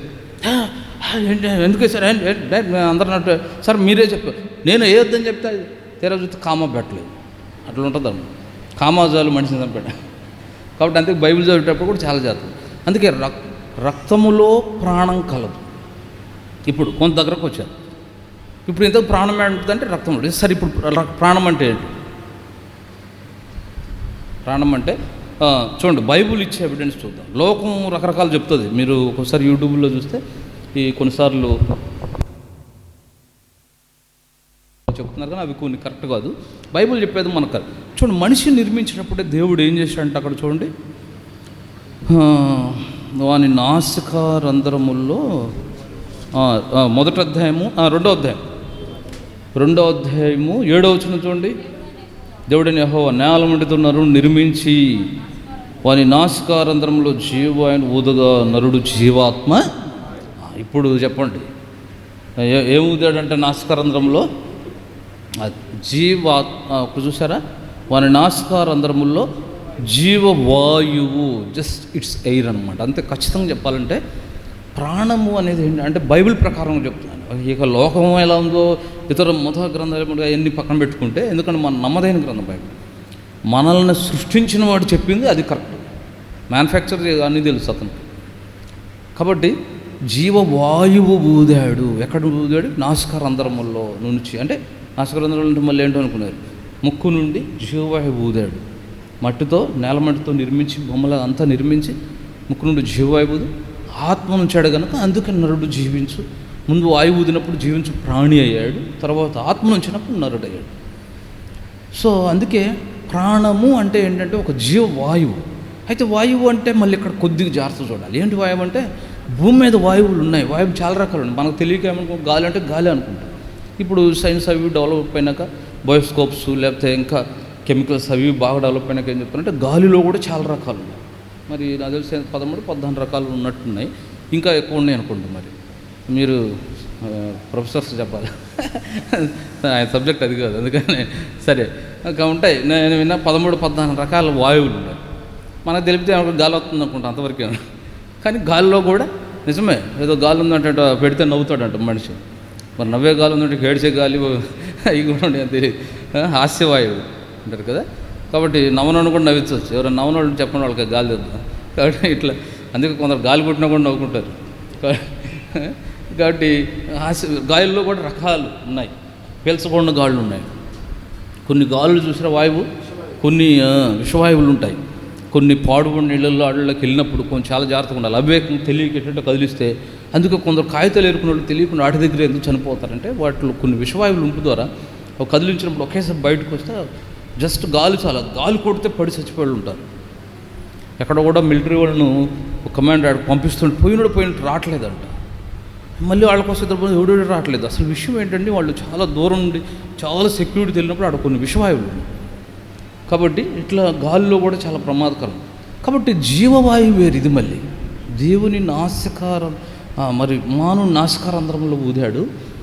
కాబట్టి దేవుడు నుండి వచ్చే జీవవాయువు. ఇంకో మాట చెప్పాలంటే భూమి మీద మనుషులు ఎందుకు బ్రతికుంటున్నారు అని అంటే గాలి వేస్తుంది కాబట్టి అనుకుంటే పొరపాటు. ఈ గాలి వీసేది వేరు. గాలిలో జీవవాయువు అని ఒకటి వస్తుంది. ఇంకా చెప్పాలంటే ఆక్సిజన్ ఉంటుంది. ఆక్సిజన్ దేవుడు నిర్మించేటప్పుడు ఊదిన జీవవాయువుకు రిఫ్రెష్ చేస్తుంది, ఎప్పటికప్పుడు లింక్ అవుతుంది అన్నమాట. అందుకే మనం పీల్చిన గాలి ఎంత పీలుస్తామో, ఒక 70 గాలి తీసుకున్నాం అనుకోండి, ఒక 40 కేజీలు గాలి ఒక అర్థమవుతా చెప్పి 40 గ్రాములు గాలి వెళ్ళిపోయింది అనుకోండి, 40 గ్రాములు మళ్ళీ బయట రాదు. తెలియక మనం ఏమనుకుంటాం, పిలిచాం వదులుతున్నాం అనుకుంటాం. 40 గ్రాములు బయట రాదు. 35 గ్రాములు లేదా 35 గ్రాములు బయటకు వస్తుంది. 2 గ్రాములు కన్జ్యూమ్ అవుతుంది. అదే ఆక్సిజన్ ఈ జీవవాయువుకు టచ్ అయిపోతుంది అన్నమాట. కాబట్టి అందుకే రక్తములో ఒక దేవుడు నిర్మించేటప్పుడు దేవుడు స్వయంగా నోడితో ఊదే జీవవాయువు ఒకటి ఉంటుంది. దానికి ఆక్సిజన్ లింక్ అవుతుంది. కానీ అచ్చం ఆక్సిజన్తో కూడా బ్రతకడండి. ఇది దాన్ని రిఫ్రెష్ చేయడం పనికొస్తుంది అంతే. అది దేవుడు నిర్మించేటప్పుడు ఊతాడు. అది కూడా ఎప్పుడు ఊతాడు తెలియదు. మనిషి కణము పెండము అంతా సుమారు బహుశా అందుకే 6వ నెలని కొంతమంది అభిప్రాయం. ఎందుకంటే 6వ నెల నుంచి కదిలాడతాడు కాబట్టి. ఒకవేళ ఇంకా ఏమన్నా అంతకుముందు ఎప్పుడు అవుతుందో తెలియదు. అసలు కణంలోనే జీవం ఉంటుంది కొంత, అయినా కూడా అంటే తండ్రి నుంచి పంచుకునేది. కానీ దేవుడు ప్రాణం ఊదాలి. ఆ ఊదేది సుమారు 6 నెలల నుంచి కదిలాడుతుంది అని బాడ 3 నెలల వైపు నుంచి కదిలాడుతుంది. కాబట్టి అప్పటి నుంచి అందుకే వాళ్ళు తిరుగుతారు. ఆ ఊది ఆ వాయువు ఉంది. అందుకే మీరు ఎప్పుడు చూడండి, ఇది ఒక నిజం అన్నమాట. ఏంటంటే చనిపోయే ఎవరైనా కళ్ళు కానీ నోరు కానీ తెరిచి చనిపోతారు. ఈ రెండు తెరవకపోతే మొత్తం సుమారు 9 రంధ్రాలు ఉండే మనిషికి ఏదో ఒక రంధ్రం తెరుచుకొని చచ్చిపోతాడు. కారణం ఏంటంటే లోపల ఉండే వాయువు బయటకు వెళ్తుంది. అందుకు ఒకసారి ఇది కొందరు పరిశీలించాలని, అసలు ఈ ప్రాణం ఏంటి, ఎందుకు మనిషి బతుకు ఇది పట్టుకుంటే మనం సాధించినట్టు అనుకొని దాన్ని ఎటదే అర్థం కాక ఒక డాక్టరు వాడు పిచ్చెక్కువ అతి విద్య కూడా వెర్రితనమని వాడు నేను తెలుసుకుంటాను ఈ శోధనని నన్ను కోసి ముక్కలు చేసి పెట్టండి బాక్స్లో, ఆ వాయువు పోకుండా బయటకు అద్దాలతో అని బాగా అద్దాల్లో అయ్యి పెట్టి మొత్తానికి ఈ కప్పను కోసి ఏదో చేయాలన్నట్టు చూసి మనిషిని ప్రయత్నం చేద్దాం అన్నట్టు చేశారు. చేసి బాక్స్ చేసి పెడితే ఇంటికి వెళ్ళట్లేదు. ఎవరు చెప్పొద్దు, మా ఇంట్లో వాళ్ళు కూడా అడుగుతాను. ఆ ఇంటికి రాపిల్లు వాళ్ళు అడుగుతున్నారు, ఈయన చెప్పొద్దు అన్నాడు. మరి ఇది ఎక్స్పెరిమెంట్. దాసి అటులేంటి పని మీద డ్యూటీ అయ్యి చెప్పి ఆపలేక ఇంకా వాళ్ళు 4 రోజులు 6 రోజులు అయ్యేలకు అసలు ఏమైందని వాళ్ళందరూ బంధువులు అందరూ హాస్పిటల్ మీద పడి ఒక గది ఎందుకు తెరవట్లేదు, గది పగలు కొట్టి అద్దాలు పెట్టి చూసి దాన్ని పగలు కొట్టి బయట తీసాడు. అప్పుడు ఆటోమేటిక్గా అది పగిలిలేక టాప్ మన సౌండ్ గాలిపోయింది. టోటల్గా ఇట్లా అంటే ఎవరికి అతను ఏదో ప్రయత్నం చేయాలనుకుంటున్నాడు. ఇలాంటిది నేను చిన్నప్పుడు విన్నాను ఒక సందర్భం, ఎవరో చెప్పారు. సో కాబట్టి టోటల్గా అందుకే గాలితో ఉన్న వ్యక్తిగా, అందుకే చూడండి నీళ్ళలో మునిగిన వ్యక్తి కూడా బుడగలు వదులుతాడు, గాలి వస్తే మనిషి చనిపోతాడు. సో ఒక జీవవాయువే ప్రాణం. సరే ఇప్పుడు అంశానికి వద్దాం. 103వ కీర్తనలో దావీదు ఏమంటున్నాడు చూడండి, నా ప్రాణమా. చాలు. ఇప్పుడు ప్రాణము సన్నుతిస్తుందా, అది గమనించాలి. వాయువు స్తుతిస్తుందా, ఆత్మ స్తుతిస్తుందా? మనలో ఉన్న జీవవాయువైన ప్రాణము సరే స్తుతించడానికి పాడడం అనుకుందాం. వాయువు పాడిద్దా, మన ఆత్మ పాడుతుందా? కాబట్టి అందుకే మోస్ట్ ఆత్మే సమస్తం చేయగలదు, దేవుడిని స్తుతించగలదు, దేవుని స్మరించగలదు, దేవుని ఆరాధించగలదు. మరి ప్రాణం అంటే ఏంటి? ప్రాణం అని రాశారట. అందుకే బైబిల్లో కొంచెం జాగ్రత్త చూసుకోవాలి ఈ విషయాలు. ఏది కొన్ని సందర్భాలు ఆత్మ అనే దగ్గర ప్రాణం ఉండాల్సిన అక్కడ ఆత్మ కూడా పడింది. ఫర్ ఎగ్జాంపుల్ ప్రసంగ గ్రంథం 12వ అధ్యాయం 7వ వచనంలో కూడా మొన్నైనది వెనుకటి వల్లే మరలా భూమికి చేరును, ఆత్మ దాన్ని దయచేసిన మరలా పోవును అని ఉంది.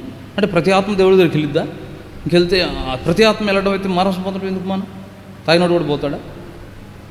అంటే ఆయన ఎట్లా చెప్పాడు, మన్ను ఎట్లా మంటికి వెళ్తుందో ఆత్మ కూడా దేవుడిది, అంటే దేవుడు వచ్చిన ఆత్మ దేవుడి దగ్గరికి పోద్ది, మంటి నుంచి వచ్చిన ఆత్మ మంటికి పోద్ది అన్నట్టుంది. అంటే మంటికి వెళ్ళలేదు నిజమే, కానీ దేవుడు ఇచ్చిన ఆత్మ దేవుడి దగ్గరికి వెళ్తుందా? అందుకే అక్కడ కరెక్ట్గా ఏముంటుందంటే హీబ్రూ బైబిల్లో ప్రాణము ఉంటుంది. ప్రాణం దేవుని వాయువు దేవునికి తిరిగి చేరుతుంది. కానీ ఆత్మ తీర్పులో ఉంటుంది. ఆత్మకి తెలిసేది అన్నీ, ప్రాణంకి ఏం తెలియదు. అది ఒక వాయువు, అది బయటకు వస్తే మనిషి వస్తుంది. ప్రాణం అనేది ఇంకా చెప్పాలంటే మీకు బాగా అర్థం అవ్వాలంటే ఇలా చెప్తాను. 2 ఇటుకలు కలిసి ఉండాలి, ఒకే ఇటుకగా చేయాలి. ఏం చేయాలి? 2 ఇటుకలను ఒకే ఇటుకగా చేయాలి, కలిసి ఉండేటట్టు. ఏం చేయాలి?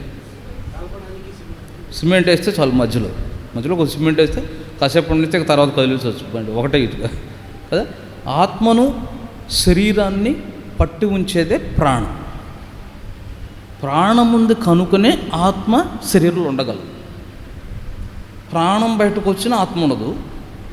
ఆత్మ బయటకు వస్తే కొంతసేపు ప్రాణం ఉంటుంది కోమా అని, కానీ ఆత్మ రాకపోతే ఈ ప్రాణం కూడా చూసి బయటకు వస్తుంది.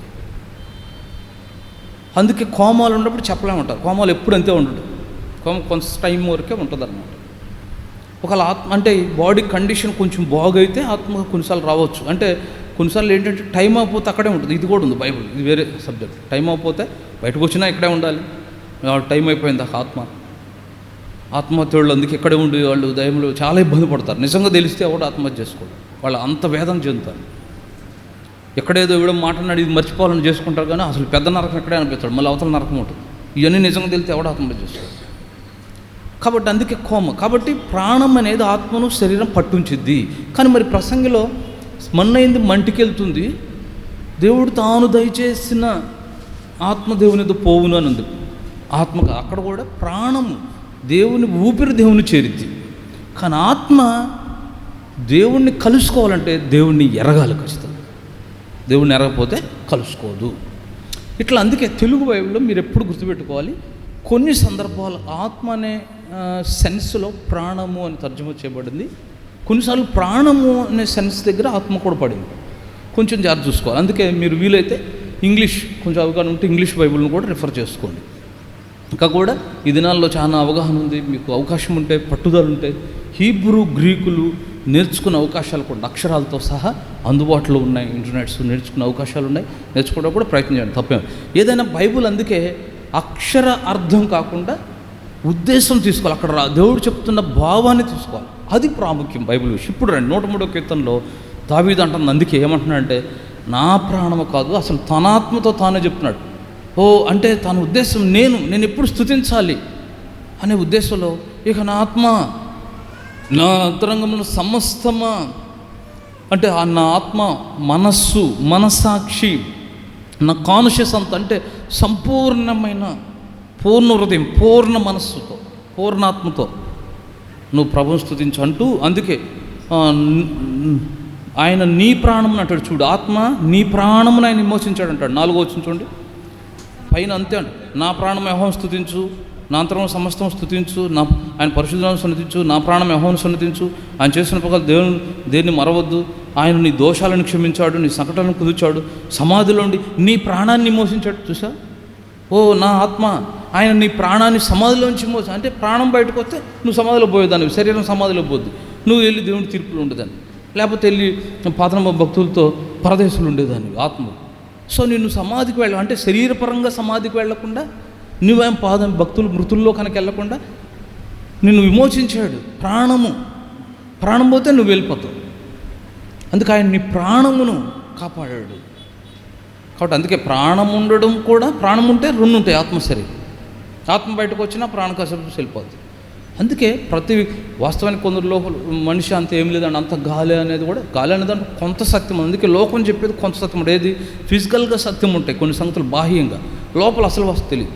కాబట్టి ఆత్మ అయిన మనము జీవవాయువు ఉండు ద్వారా శరీరంలో నివసిస్తున్నాం. ఈ శరీరం దెబ్బతింటే ఆత్మ బయటకు వస్తుంది. సరే, ఇప్పుడు ఆత్మ స్తుతించాలి అంటూ 103వ కీర్తనకి ముగింపు వస్తుంది. నేను చెప్తే చాలా విషయాలు ఉంటాయి. 103వ కీర్తనలో ఆయన స్తుతించు అంటూ ఏమంటున్నాడు చూడండి. అంటే దేవుని గురించి కొన్ని మంచి మాటలు పలుకుతాడు ఈ అధ్యాయంలో. కొన్ని డిఫరెంట్గా చూపించాలన్నమాట. ఆయనను స్తుతించు అంటూ, చూసారా, ఆయన నామమును, యెహోవాను సన్నతించు, ఆయన నామమును సన్నతించు, ఆయన స్తుతించు నా ఆత్మ అంటూ. ఎందుకు ఆయన స్తుతించు? ఆయన ఏం చేశాడంట, కొన్ని విషయాలు చెప్పాడు ఆయన్ని.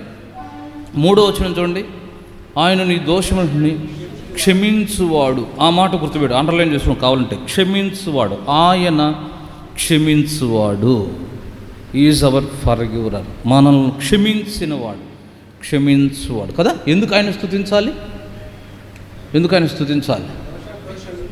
అని టచ్ అయ్యి, ఎందుకు ఆయన స్తుతించాలి? ఆయన క్షమించువాడు. ఆ మాట గుర్తుపెట్టుకోండి. ఈరోజు ఎందుకు వచ్చాము ఆరాధించడానికి? క్షమించాడు కనుక. చూసారా, గొప్పదేంటి? అన్నిటికంటే గొప్పది నిజమే. వాస్తవానికి దావీదు జీవితంలో దేవుడు ఎన్నో అద్భుతాలు చేశాడు.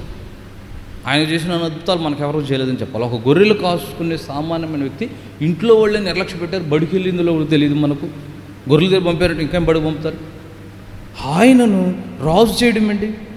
అసలు ఏ కోణంలో చూసినా మరి సింహం కానీ, లేకపోతే తోడేళ్ళు కానీ, ఇవన్నీ చంపడము, ఎలుగుబంటి ఇట్లా, అంటే వీటన్నిటి మీద గొలియాతుని, లేకపోతే సింహాసనం కూర్చోబెట్ట, ఇవన్నీ కుమారులు మరి సౌలు తరిమిన వీటన్నిటిలోంచి తప్పించాడు. కానీ వీటికంటే కూడా ఆయన అంటాడు, ఎందుకు ఆయన స్తుతించాలంటే నా ఆత్మ ఆయన క్షమించువాడు. ఇది క్షమించువాడు.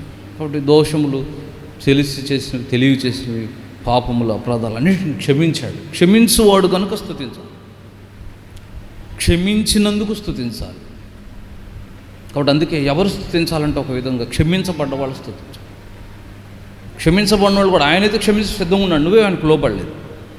అందుకే ఆయన ఎందుకు స్తుతించాలంటే ఆయన క్షమించువాడు. లోకంలో ఒక విధంగా చెప్పాలంటే ఆయన వంటి క్షమించువాడు ఎవ్వరు లేరు అన్నమాట. ఫర్ ఎగ్జాంపుల్, తల్లిదండ్రులు తీసుకుందాం అనుకున్నాం. తల్లిదండ్రులు క్షమిస్తారా లేదా? క్షమించరా? మరి అయితే దేవుడితో సమానమా?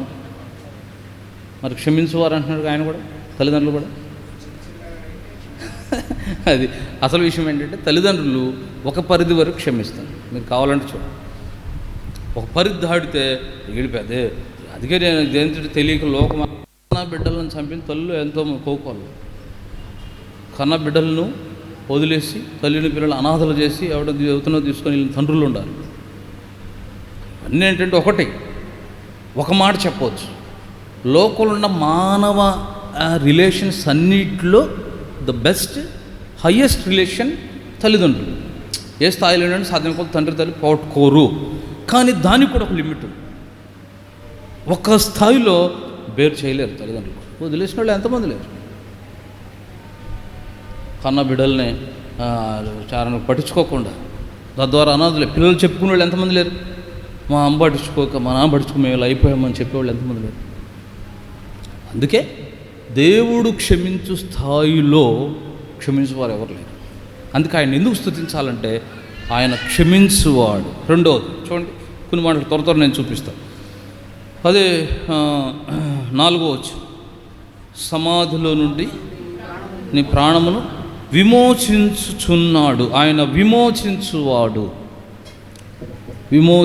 డెలివరర్. నాట్ ఓన్లీ క్షమించేవాడే కాదు, ఇంకా క్షమించినాక ఏం చేస్తాడంట? విమోచిస్తాడు. ఏ విమోచిస్తాడు? ఇక్కడేమో ప్రాణాన్ని సమాధి నుంచి విమోచించాడు, సమాధి పోకుండా. అసలు ఇంతకెందుకు విమోచించాడు అంటే అక్కడ ఉద్దేశం కూడా చూస్తే పాతాళం వెళ్ళకుండా ఒక వ్యక్తిని, ఆత్మను విమోచిస్తున్నాడు. ఎట్లా? నిన్ను ముందు పాపం నుండి విమోచించాడు గనుక నువ్వు నరకానికి వెళ్ళకుండా విమోచించబడ్డావు. కాబట్టి క్షమించడమే కాదు, పాపముల నుండి కూడా విడిపిస్తాడు కదా. అంటే ఇక్కడ ఒక విషయం గమనించాలండి. క్షమించేదేమో ఆదాము నుండి వచ్చిన మూల పాపం, సంక్రమించిన పాపం క్షమించి, అప్పటికే కొన్ని పాపాల్లో చిక్కుకున్న నీ పాప లక్షణాల నుండి కూడా విడిపిస్తాడు. అది దేవుడు చేసేది కదా. ఒక త్రాగుపోతున్నాడు, త్రాగకుండా చేయగలడు. ఎవరు చేస్తారు చెప్పండి? ఏడకెళ్ళినది. మొన్న ఎవరో హాని చెప్తున్నాడు, ఇంటికి ప్రార్థన చేయడు. ఆ మందు కూడా తెచ్చుకున్నాడు, 4 రోజులు ఉన్నాడు, మళ్ళీ అదే తాగుతున్నాడు. అక్కడికి ఏమైతే మాకు భయంగా ఉంది, నా కోసం ప్రార్థన చేయండి. అవన్నీ ఏంటంటే అవన్నీ నేను భయపెట్టడానికి ఉండదు. నిజంగా మనుషులతో చేతి ఆడిని తయారు చేస్తాడు, ఆడిని అరెస్ట్ చేస్తారు. కాబట్టి లేదా ఇక చేస్తే ఏ స్థాయిలో చేస్తారంటే ఇక ఈసారి తాగితే చచ్చిపోతావు, అట్లాంటి మందులన్నీ ఉంటాయి. చావడానికేం పోతాడు. అంటే అది ఏదైనా ఒక పాపం నుండి విడిపించేది ఆయనే, నీ పాపం క్షమించేది ఆయనే, నిన్ను పాపం నుండి విడిపించగలిగింది ఆయనే. అందుకే ఆయన స్తుతించాలి. చూసారా, ఆయన విమోచించువాడు. ఇంకేం చెప్తాడు చూడండి, 4వ వచనం నుంచి, కరుణా కటాక్షములను నీ కిరీటంగా ఉంచుచున్నాడు. కరుణా కటాక్షము నీ మీద కిరీటంగా ఉంచుతాడు. కిరీటంగా అంటే కిరీటం ఎక్కడ ఉంటుంది? చెప్పులుగా అంటే అటువంటి కింద ఉండేది. కిరీటం కంటే పైన ఉంటుంది. కిరీటం అనేవాడు ఎందుకంటే ఒక రకంగా ఈ కరుణ కటాక్షం అనే ప్రాముఖ్యం మనిషికి ఇవి లేకపోతే వేస్తుంది. అందుకే లోకంలోనేమో పదవి లేనిదే వాళ్ళు చచ్చిపోతారు. కానీ అసలు మనిషికి ప్రాముఖ్యమైన దేవుని కరుణా కటాక్షం, వాటి వల్లనే మనం సజీవం. నేను అదే చెప్తాను చాలాసార్లు సువార్తలో. అసలు ఒక వ్యక్తి అతను దేవుని నమ్ముకున్నవాడు కానీ, మంచి ఆత్మీయుడు కానీ, పడిపోయిన బలహీనుడైన విశ్వాసి కానీ, దేవుని ఎరగనుడు కానీ, మారుమనసు లేనుడు కానీ, విగ్రహార్థుడు కానీ, దేవుడు ఏడంటున్న నాస్తికుడు కానీ, భూమి మీద ఎవడైనా సజీవంగా ఉన్నాడంటే దేవుని చెయ్యి నీ మీద ఉంది. దేవుని కరుణ కటాక్షాలు నిన్ను కాపాడుతున్నాయి. ఆయన కృప కొంత ఉంది, ఇంకా నీ మీద నిలిచింది కనుకనే సజీవంగా ఉన్నాడు. కృప తీస్తే సస్తావంతే. శత్రువు ఎప్పుడు పొంచే ఉన్నాడు, సైతాన్ చంపాలని చూస్తున్నాడు. నేను సజీవం కాపాడు, నువ్వు ఆయన తెలుసుకొని ఆయన కోసం బ్రతకాలని ఆయన చూస్తున్నాడు. కానీ అయినా మనిషి సైతాన్ మాట వింటాడు. ఎట్లా ఉంటుందంటే కొందరు పిల్లలు ఒక సరైన జ్ఞానం లేనప్పుడు తల్లిదండ్రులు మాట వింటారు, కానీ తల్లిదండ్రులకు విరోధంగా మనల్ని తయారు చేసే వాళ్ళు మాట వింటారు. తల్లిదండ్రులు శత్రువులు మాట వింటారు. ఎవడో మనతో పలకడు ఇంటి పక్కన వాళ్ళ ఇంట్లో దూరి వాళ్ళు మాట్లాడింటారు. కొంచెం తెలియక అమ్మాయి ఒక సరైన జ్ఞానం లేనప్పుడు పిల్లలు. అట్లానే మనుషులు సృష్టించిన వాని మాట వింటారు, సృష్టించిన వానికి వ్యతిరేకంగా తయారు చేసి సైతాన్ మాట వింటారు. కానీ అయినా ఎందుకు ప్రాణుతుందంటే ఇంకా ఆయన పోగొట్టుకోవాలి. కరుణ కటాక్షాలు ఉండే నీ మీద. అందుకే కరుణా కటాక్షాలు కిరీటంగా అంటే ఒక రకంగా నిన్ను కాపాడు. ఇంకా చెప్పాలంటే ఒక రక్షించబడ్డ వ్యక్తికి ఇంకా ఎక్కువ ప్రొటెక్షన్. ఇంకా రక్షించబడ్డ కాడ నుంచి దేవుడు నీకు దూతలను కూడా నియమిస్తాడు. అందుకే చూడండి, యేసు ప్రభు కూడా బ్యాప్టిజం తీసుకున్న తర్వాత దూతలు వచ్చి ఆయన సంరక్షించిన అంటుంది. మార్క్స్ వార్త మొదటిదే, మార్క్స్ వార్త ఒకటేనా, మార్క్స్ వార్త మొదటి అధ్యాయం, మార్క్స్ వార్త 1 ముందు 9వ వచనంలో ఆయన బాప్తిసం పొందాడు. 9వ వచనం, ఆ దినాల్లో యేసు గలిలీలో నజరేతు నుండి చేరుదానులు యోహాను చేత బాప్తిసం పొందిన తర్వాత వరుసగా ఏమేమి చేర్చబడ్డాయి. 10వ వచనంలో ఆకాశం చేర్చబడింది, తర్వాత పరిశుద్ధాత్మ పౌరవంలో వచ్చింది, తర్వాత 11వ వచనం పరలోకం నుండి స్వరం వచ్చింది, అభయం ఇచ్చాడు, ఒక రకంగా దేవుడు వాగ్దానం ఇచ్చాడు. తర్వాత 12వ వచనం పరిశుద్ధాత్మ ద్వారా నడిపించబడి తోసుకొని పోబడ్డాడు. తర్వాత 13వ వచనం శ్వాతాన్ చేత శోధించబడి, బాప్తిసం తర్వాత శోధన ఉంటుంది. తర్వాత అడవి మృగాలతో కూడా ఉన్నాడు. అలాంటి లోకంలో మనం ఉండాలి. అడవి మృగాలు అంటే మనుషుల మధ్యలోనే విశ్వాసం కాపాడుకుంటూ ఉండాలి. చివరికి చూడండి 13వ వచనం చివరి, దేవదూతలైన పరిచర్య. బాప్తిసం తర్వాత ఏమొస్తాయి, దేవదూతలు ఎడిషనల్గా నీకు నియమించబడు. సీఎం అవగానే ఏం చేస్తారు, ఏ గ్రేడ్, రకరకాల గ్రేడ్స్ ఏ ఉంటాయి, సెక్యూరిటీ ఇస్తాడు కదా. అట్లా ఎమ్మెల్యేకి కూడా సెక్యూరిటీ ఇస్తారు గవర్నమెంట్, లేకపోతే డబ్బులు పెట్టుకోవాలి. కాబట్టి అట్లా రక్షించబడగానే దేవుని దూతలు ఉంటారు. కాబట్టి అసలు ఒక దుష్టుడు కూడా ఉంటున్నా అంటే ఇంకా కొంత కృప ఉంది, కరుణ కటాక్షం. అందుకే మనల్ని ఎందుకు ఆయన స్తుతించాలంటే మొదట ఏం చేశాడు, మొదట ఏం చేశాడు, క్షమించాడు. రెండవది ఏం చేశాడు, విమోచించాడు. మూడోది ఏం చేశాడు, కరుణా కటాక్షాలు కిరీటంగా ఉంచాడు. నాలుగోది ఏం చేస్తున్నాడు చూడండి, నాలుగోది ఏం చేస్తున్నాడు, సరే దానికంటే కింద మాట చూద్దాం 5వ వచనంలోని, మేలుతో నీ హృదయమును తృప్తిపరచుచున్నాడు. ఈ మాట కూడా చూడాలి, తృప్తిపరచుచున్నాడు. హృదయానికి తృప్తి, ఆ మాట చూడండి. దేన్ని తృప్తిపరుస్తున్నా మీ హృదయానికి తృప్తి. నిజంగా చూడండి. అందుకే ఒక నిజమైన రక్షణ పొంది నాకు దేవుడు దొరికాడు చాలు అనుకుని ఒక నిజమైన ఆత్మీయుడుకున్న తృప్తి భూమి మీద ఎవరికి లేదు కదా. లోకస్తుడు తృప్తి ఉంటుందా అంటాడు ఆ సమయానికి. అంతే, మంచి మాంసం కూడా ఏట మాంసం బాగా ఏపి ఫ్రై చేసి అచ్చం ముక్కలు మెత్తగా చేసి పెడితే అప్పుడు మాత్రం అమ్మ ఇయ్యాలు చాలా కాలం తృప్తిగా తిన్నాక అంటాడు. కానీ మళ్ళీ ఏమంటాడు, ఈసారి వచ్చినప్పుడు అంటాడు. అంటే మరి అయిపోతే తృప్తి అయితే ఇంకెందుకు మళ్ళీ అదేంటంటే ఆ సమయానికే మళ్ళీ ఎప్పుడు పెడతామని చూస్తాడు. రాగానే ఏం కూర ఉండేవక్క అంటాడు. ఎందుకంటే లేదు తృప్తే పోడాది ఆ సమయానికి అంటాడట. అంటే నా ఉద్దేశం ఏంటంటే ప్రభువుతో నింపబడ్డ వ్యక్తి మాత్రమే ఒక నిజమైన తృప్తి, అంటే ఒక దేవుని పెట్టుకుంటే తృప్తి లోకంలో దేని ద్వారా లేదు. అందుకే ఆయన మొదట క్షమించువాడు, రెండవది నీ పాపాల నుంచి విడిపించువాడు, మూడవది కరుణ కటాక్షాలు నీ మీద ఉంచునోడు, నాలుగవది నిన్ను తృప్తి నీ హృదయము. ఆ మాట చూడు, హృదయము తృప్తి. మనిషికి లోకంలో ఎక్కడ కూడా దేని ద్వారా కూడా ఏది వల్ల ఎక్కడ తృప్తి లేదండి. ఏ విషయం కూడా లోకంలో ఉన్నదంతా ఏంటంటే, నేను మొన్న మధ్య అక్కడ యూత్ మీటింగ్లో కూడా చెప్పాను, లోకంలో ఉన్నదంతా ఏంటంటే దూరానికి గొప్పగా కనబడతాయి. నువ్వు దగ్గరికి వెళ్ళి నాకు అర్థమైంది ఇది పనికి మాలిందని. అంతకంటే ఏం లేదు. ఎండ గుర్రాల్లాగా మామూలు సహజంగా ఎండ గుర్రాలు కూడా ఇట్టు అంటారు. ఎండ నువ్వు చూసి నాకు ఇటు చూస్తుంటే ఏదో బాల్స్లాగా పరిగెత్తావు, ఎడకి వెళ్తాను చూస్తే నువ్వు చూసే కొద్ది వెళ్తా ఉంటాయి. అట్లా ఉంటుంది అన్నమాట. లోకమంతా ఏంటంటే నీకు దూరానికే గొప్పది, అదేదైనా కావాలి. కొన్ని ఉద్యోగాలు కూడా ఉద్యోగం రాకముందు గొప్పది, మనం వెళ్ళినాక దీని అంత దరిద్రం ఉద్యోగం లేదు బెదరా అంటే అదేదైనా పోలీస్ అని. నేను కూడా తెలియక చిన్నప్పుడు మా పెద్దమ్మ ఏదైనా చిన్న మా అమ్మకి వాళ్ళు ఏదైనా గొడవ వచ్చినప్పుడు అలా అంటున్నాడు, నేను పెద్ద చదువుకుంటున్నాను, మన ఇళ్ళు ఎవరు చదవట్లా, పోలీస్ అని ఫస్ట్ స్టేషన్ పట్టుకెళ్తాం మమ్మల్ని ఇబ్బంది పెడతా. ఇప్పటికీ అనొద్దు, అరే చిన్నప్పుడు పోలీస్ నన్ను స్టేషన్కి పట్టిస్తాన్నావు కానీ అంటే అది గొప్ప అనుకోండి. తర్వాత ఇప్పుడు తెలుసు పోలీసులు అందరూ ఏడుతో వీడియోలు పెడుతున్నారు. డ్యూటీ ఏరు తీసుకెళ్ళి వాళ్ళ ఇంట్లో పనిచేయడానికి భార్య కింద అప్పచెబుతున్నారు, పప్పు డబ్బాలు చదవాలి, కుండల దోమ ఎత్తున్నారు, ఏంటి అని పెట్టుకుంటాం తప్పదు. ఒక ఆయన మధ్య రిటైర్డ్ అయ్యాడు, డ్యూటీ బుక్లోనేమో ఈయన డ్యూటీ పలానా చోట, ఈయన సొంత పని మీద పంపించాడు పోయాడు, వెళ్ళిపోతే అరేంజ్మెంట్ ఉండదు, సర్లేని వెళ్ళాడు. ఈ డ్యూటీ దగ్గర వాళ్ళు 2-3 సరిగ్గా చేయక ఆ రోజు ఇక్కడే మైలవరం దగ్గర ఎంతమంది చచ్చిపోయారు, టీవీలో కూడా వచ్చింది, 70 మంది ఎంతమంది చచ్చిపోయారు ఒకే రోజు, అది కల్తీ దాగి. ఈయన కూడా డ్యూటీ బుక్ ప్రకారం ఉంటాడు కాబట్టి ఈయన అందరం సస్పెండ్. రిటైర్డ్ అయ్యే ముందు రిటైర్డ్ అయ్యేటప్పుడు సన్మానం చేయాల్సింది పోయి, రావాల్సిన డబ్బులు ఇవ్వాల్సింది పోయి, పనిష్మెంట్ ఎంతవరకు రూపాయరా ఆడి ద్వారా దిగులతో చచ్చిపోయాడు. ఇంకెప్పుడు వస్తాయి తర్వాత ఏం సార్థకు ఎవరికి వస్తాయి చూడండి. ఆయన ఏమంటాడంటే దీనంత చెత్తోద్యమం లేదు భూమి మీద అంటాడు. ఎవరు నేను ఖచ్చితంగా ప్రతి డిపార్ట్మెంట్లో ఈ మాటలిన్నా. ఒక ఆయన ఇస్రాయల్ ఉండేవాడు, నేను ట్రైనింగ్లో ఉన్నప్పుడు సియోని ఎదురు, అప్పుడే ఎంతో ఉండేది జత, ఎంతో చేస్తుంటే చాలా డబ్బులు వచ్చాయి, అసలు కట్టలు ఉండే వాళ్ళు తెస్తుంటే. నేను ఇప్పుడు అందులో చాలా డిమాండ్ చెప్పాడు, రేపు ఇస్తా ఎల్లుండి ఇస్తా అట్లయినా పెట్టినవాడు, అయినా పెట్టేవాడు. దీన్ని చాలా వస్తుంది నేర్చుకుంటూ బాగుండు అనుకున్నాడు. ఆయన మీ అబ్బాయికి కూడా ఇదే పట్టిస్తారా అన్న, ఎందుకంటే ఆదాయం ఉంది కాబట్టి అవసరం ఉద్యోగం అనిపించి ఇందులో పెడతా అంట. చేసి బ్రదర్ అసలు దీనికి అందుకే నేను ఇక్కడ రానివ్వను మా వాడిని అన్నాడు. అదేంటారు అవుతా ఉంటాయి కానీ ఇందులో కనపడు బొగ్గుల్లో అవి కూడా కాలిపోతూ ఉంటాయి అన్నాడు. అట్లా చాలామంది ప్రతి వాడు తన పనిలో అసంతృప్తి నేను గమనించాను. ఒక రైతు అంతే, పెట్టుబడి రా ఇవన్నీ టెన్షన్ తట్టుకోలేం, కౌలుకి చేత వదిలిపోతుంటాయి.